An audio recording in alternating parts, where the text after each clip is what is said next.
चीन से टेंशन पर आपने रक्षा मंत्री राजनाथ सिंह की बात सुनी। किसान आंदोलन पर भी राजनाथ सिंह ने खुलकर बात की। उन्होंने तीनों नए कानूनों को किसानों के हित में बताया। राजनाथ सिंह ने कहा कि प्रधानमंत्री नरेंद्र मोदी किसानों की आमदनी बढ़ाने की कोशिशों में जुटे हुए हैं। उन्होंने साफ किया कि मोदी सरकार किसानों के खिलाफ कोई कदम उठा ही नहीं सकती है। ऐसे में किसानों को कम से कम 2 साल के लिए इन कानूनों को प्रयोग के तौर पर अमल में लाना चाहिए। राजनाथ सिंह ने किसान आंदोलन में मोदी मर जा जैसी नारेबाजी पर भी गहरा दुख व्यक्त किया। उन्होंने कहा कि ऐसे नारे लगाने वाले किसान नहीं हो सकते। मैं किसान आंदोलन पे आती हूँ। अब आप you have been agriculture minister, इसलिए आप जानते हैं इस इशू को। आपने बहुत करीब से देखा है जो एग्रीकल्चर पॉलिसी है इस मुल्क की। आपके टेन्योर के दौरान आपने आई थिंक किसान चैनल शुरू किया था। किसान बहुत प्राइसिंग के ऊपर भी आपने रेट ऑफ इंटरेस्ट भी उस समय बिहारी वाजपेयी जी से अनुरोध किया था। तो पहले जहाँ 14 to 18% किसानों को अपने कर्ज पर ये इंटरेस्ट देना पड़ता था, तो उसमें बातचीत हुई थी। तो उस समय 8% पहली बार अटल जी के शासनकाल में ही ये हुआ था, और उसमें मुझे भारत के कृषि मंत्री के रूप में जिम्मेदारी निभाने का अवसर मिला था। जी, अब किसान जो हैं वो दिल्ली के बॉर्डर पर हैं, उनकी डिमांड्स कई सारे हैं। पहली डिमांड तो ये है कि आप ये कानून हटा दें, उन्हें काले कानून कहते हैं, वो हटा दें। इतने सारे हज़ारों किसान वहाँ पर हैं। आपकी सरकार ने कई टॉक्स किए, कई राउंड ऑफ टॉक्स किए, उन्हें न्योता दिया, बातचीत हो रही है, कई पॉलिसी डिसीजंस हुए हैं, कई ट्वीट्स जा चुके हैं, स्पीचेस हो चुके हैं, लेकिन आपकी पार्टी से कोई भी बॉर्डर पर नहीं गया हमदर्दी जताने के लिए। ऐसे क्यों लगता है कि आपकी पार्टी के लोग इनसेंसिटिव हैं? देखिए, हमारी पार्टी के किसान को लेकर इनसेंसिटिव होने का तो सवाल खड़ा ही नहीं होता। हमारे किसान धरना दे रहे हैं, प्रदर्शन दे रहे हैं। सचमुच केवल किसान होने के नाते मुझे ही पीड़ा नहीं है, मैंने देखा है हमारे प्रधानमंत्री जी को भी इसकी गहरी पीड़ा है। लेकिन प्रश्न ये खड़ा होता है कि जो तीनों ये बिल भारत की संसद द्वारा पास हुए हैं, कृषि संबंधी जो तीनों कानून बने हैं, वह किसानों के हित को, उनके हितों को ध्यान में रखकर बनाए गए हैं।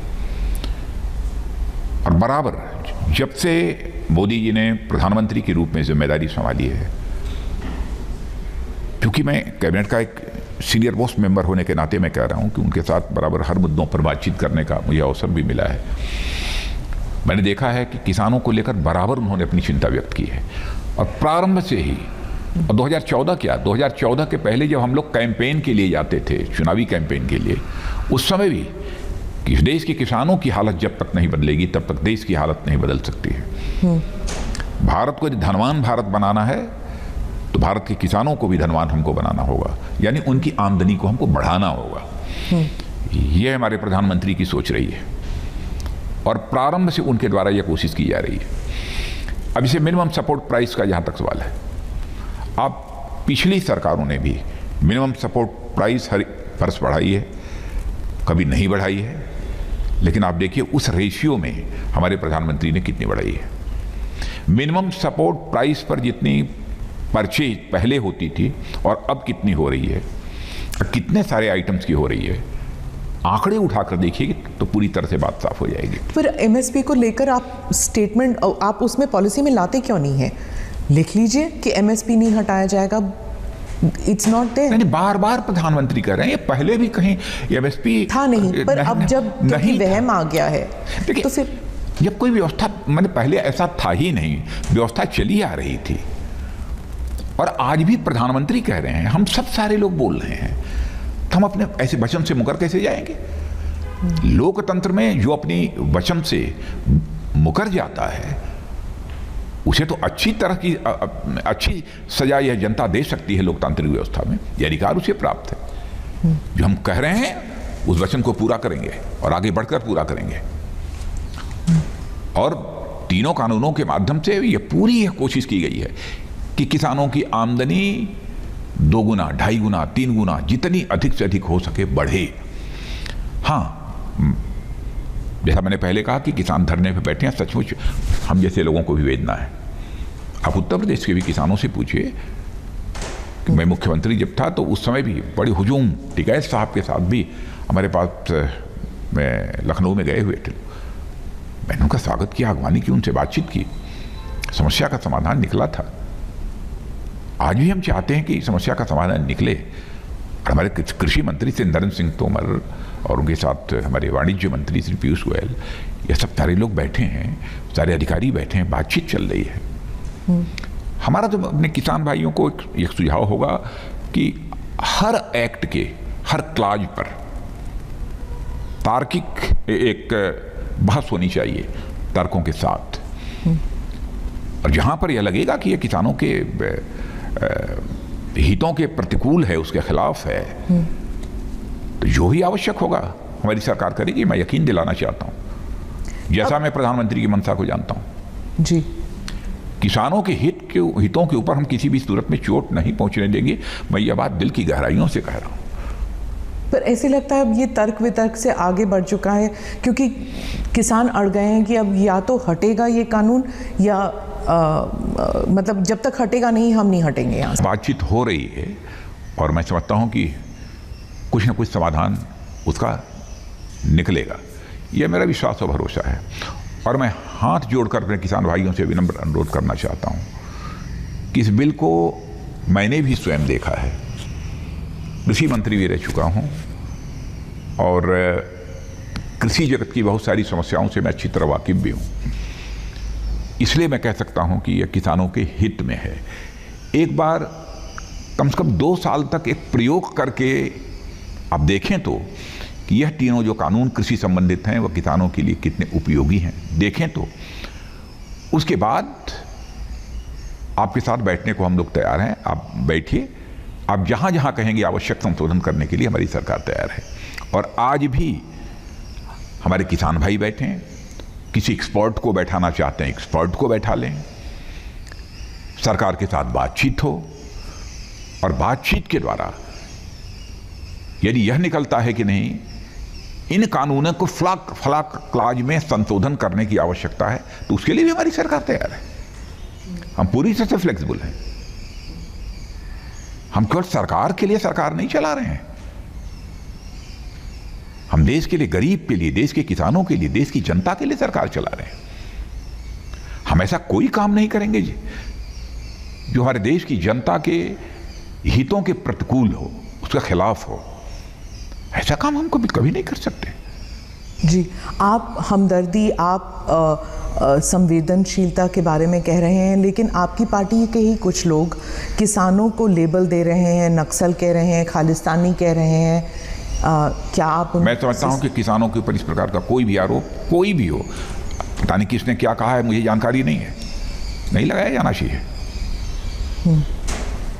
लेकिन उसे हमारा किसान है, हम किसान के प्रति हृदय की गहराइयों से सम्मान व्यक्त करते हैं और हर समय भारत के किसानों के प्रति हमारा सिर झुका हुआ है उनके सामने, उनके सम्मान में। वो हमारे अन्नदाता हैं। और जब भी आर्थिक संकट का दौर इस देश में आया है तो देश की अर्थव्यवस्था को संभालने का काम यदि किसी ने किया है तो इस देश के किसानों ने किया है। लेकिन इकोनॉमिक रिसेशन का दौर, आर्थिक मंदी का दौर आया है, उस समय भी आप अर्थशास्त्रियों से बातचीत करिए, वो इस बात की जानकारी आपको देंगे। तो सचमुच हमारे देश की अर्थव्यवस्था की ताकत है हमारा किसान, कृषि, यह रीढ़ है। राष्ट्रीय स्वाभिमान की रक्षा के लिए सिख भाइयों ने जितना बड़ा बलिदान दिया है उसे भारत कभी भूल नहीं सकता, कभी नहीं भूल सकता। और भारत की संस्कृति की रक्षा करने में हमारे सिख भाइयों का बहुत बड़ा कंट्रीब्यूशन है।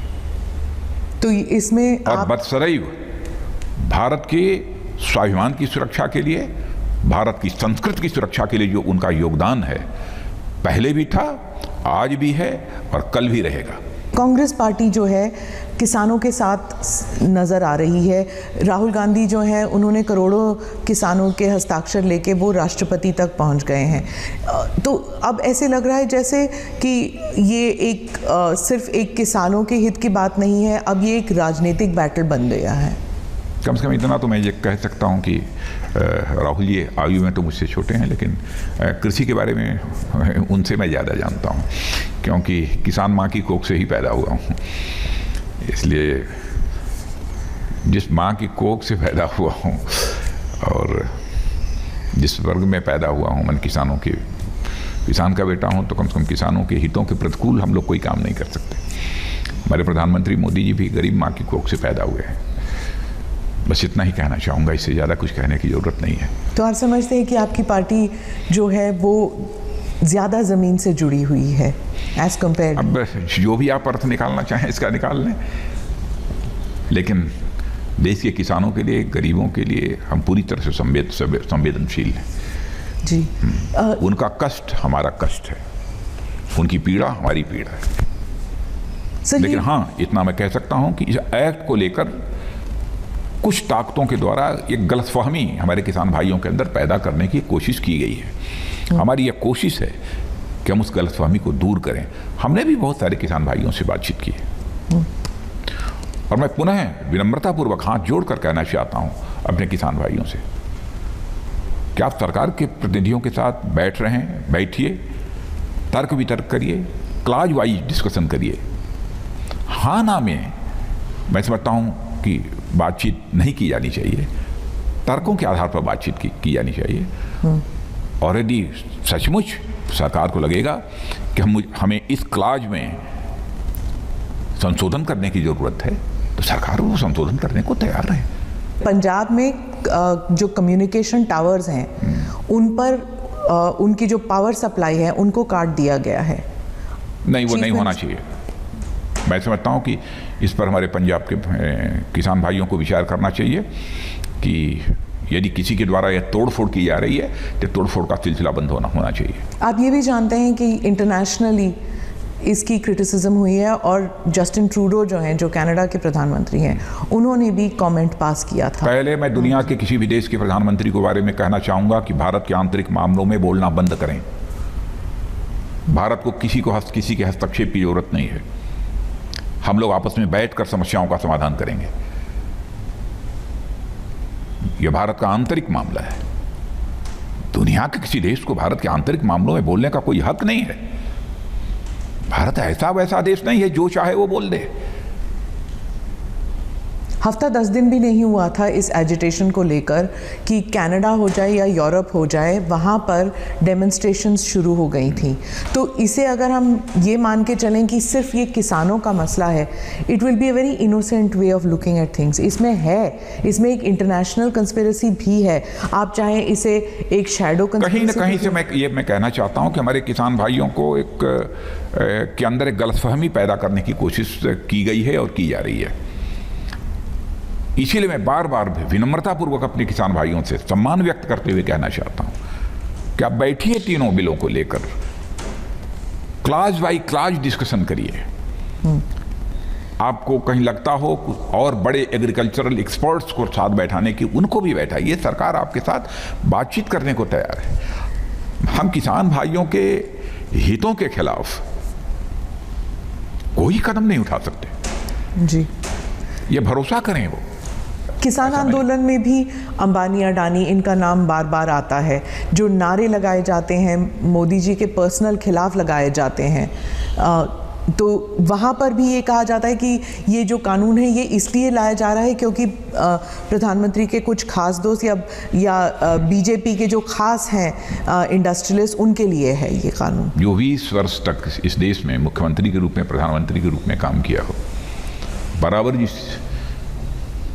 व्यक्ति को इस देश की जनता ने अपना समर्थन और प्यार दिया हो, उसके ऊपर इस प्रकार के जो बेबुनियाद निराधार आरोप चस्पा करने की कोशिश की जाती है, क्या इसका कोई औचित्य है? यदि यही रहा होता तो लगातार 20 वर्षों तक लगातार वो एक स्टेट के 14 वर्षों तक मुख्यमंत्री, 6 वर्षों तक प्रधानमंत्री इस देश के वो बने रहते। देश की जनता उनको ये अधिकार देती है। जहां तक प्रधानमंत्री का प्रश्न है, प्रधानमंत्री के बारे में अब शब्दों का प्रयोग नहीं किया जाना चाहिए। प्रधानमंत्री स्वयं में केवल व्यक्ति नहीं है, वो संस्था होता है। आज तक अपने राजनीतिक जीवन में शायद बचपन में कहीं कोई भूल हुई हो तो मैं नहीं कह सकता हूं, पर जब से हमारी समझ बनी है राजनीति के बारे में, तब से अपने किसी पूर्व प्रधानमंत्री के बारे में भी मैंने कोई डेरोगेटरी रिमार्क अपमानजनक शब्द कभी मैंने नहीं कहा है। लेकिन प्रधानमंत्री के बारे में जिस तरीके की नारेबाजी की जा रही है, मर जा, ये नारेबाजी होगी। मैं समझता हूं ऐसे जो नारे लगाता है उसको मैं किसान नहीं मानता हूं। और मैं सच बताऊं, रात को किसी टेलीविजन चैनल पर जब मैंने इसे देखा तो मैं आहत हुआ इससे।